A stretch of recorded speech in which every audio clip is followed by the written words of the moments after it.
जय हिंद स्टूडेंट, आपका स्वागत है आपके अपने चैनल जीएसवी तस्लीम सर में। मेरा नाम है तस्लीम अंसारी। चलिए आज क्रियात्मक समूह ऑर्गेनिक केमिस्ट्री में जो पॉइंट है ये क्रियात्मक समूह आज हम आपको पढ़ाने वाले हैं, जिसको इंग्लिश में फंक्शनल ग्रुप कहते हैं। तो फंक्शनल ग्रुप किसे कहते हैं, इसको जानने से पहले कुछ छोटे छोटे पॉइंट को जान लेते हैं।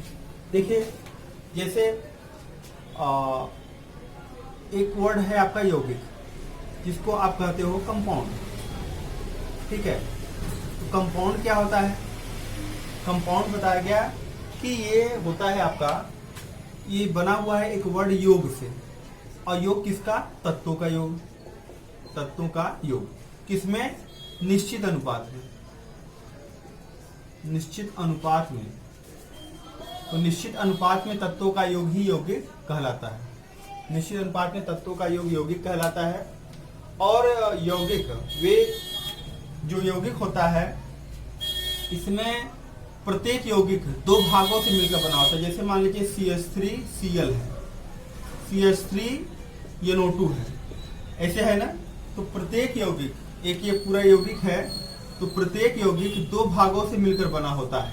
और प्रत्येक भाग को मूलक या समूह कहते हैं।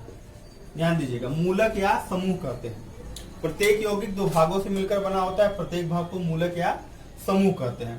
तो ये क्लोराइड समूह या क्लोराइड मूलक, ये मेथिल समूह या मेथिल मूलक। ठीक है, अब एक वर्ड आया क्रियात्मक समूह।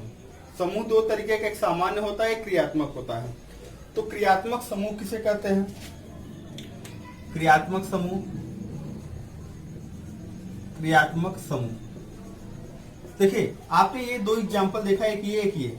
इसमें अगर हम ये पूछे कि इसका कैरेक्टर सेम है कि डिफरेंट, तो आप कहोगे डिफरेंट है, एक दूसरे से भिन्न है, तो डिफरेंट है। और अब हम ये कहें कि इसका ग्रुप देखिए, तो मेथिल ये तो सेम मिल रहा है, ये तो यहाँ तो सेम है ये, और ये क्या है? डिफरेंट है। मतलब क्रियात्मक जो रासायनिक गुण है, किसी यौगिक का रासायनिक गुण डिपेंड कर रहा है, इस पर नहीं डिपेंड कर रहा है, डिपेंड इस पर कर रहा है। तो जिस पर डिपेंड कर रहा है उसी को हम क्या बोलते हैं? क्रियात्मक समूह। वे समूह जो किसी यौगिक के रासायनिक गुण के लिए उत्तरदायी होते हैं, जिम्मेदार होते हैं। The group which are responsible for chemical property of compound are called functional group। ना, वे समूह जो किसी यौगिक के रासायनिक गुण के लिए उत्तरदायी होते हैं, क्रियात्मक समूह कहलाते हैं। तो अब जैसे कोई यौगिक अगर हम लिखते हैं, कोई यौगिक लिखते हैं और उसमें देखें कि फंक्शनल ग्रुप कौन सा है। जैसे यहाँ पर हम लिख देते हैं कंपाउंड और यहाँ पर लिखते हैं फंक्शनल ग्रुप, FG मतलब फंक्शनल ग्रुप। तो यहाँ पर जैसे मान लीजिए हमने लिखा CH3OH। अब यहाँ पर फंक्शनल ग्रुप क्या है? OH माने एल्कोहल।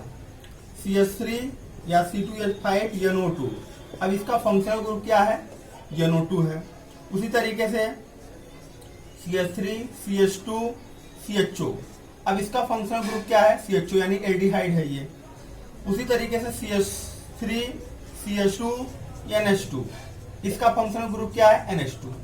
तो ये तरीके से ये आपका हुआ कि फंक्शनल ग्रुप ना, वे समूह जो किसी यौगिक के रासायनिक गुण के लिए उत्तरदायी होते हैं, क्रियात्मक समूह कहलाते हैं ना। एल्किल पे नहीं डिपेंड करता है, बल्कि फंक्शनल ग्रुप पे डिपेंड करता है किसी कंपाउंड का केमिकल प्रॉपर्टी। याद रखिएगा, केमिकल प्रॉपर्टी इस पर डिपेंड करेगा, उसके फंक्शनल ग्रुप पे डिपेंड करेगा, उसी को हम बोलते हैं क्रियात्मक समूह।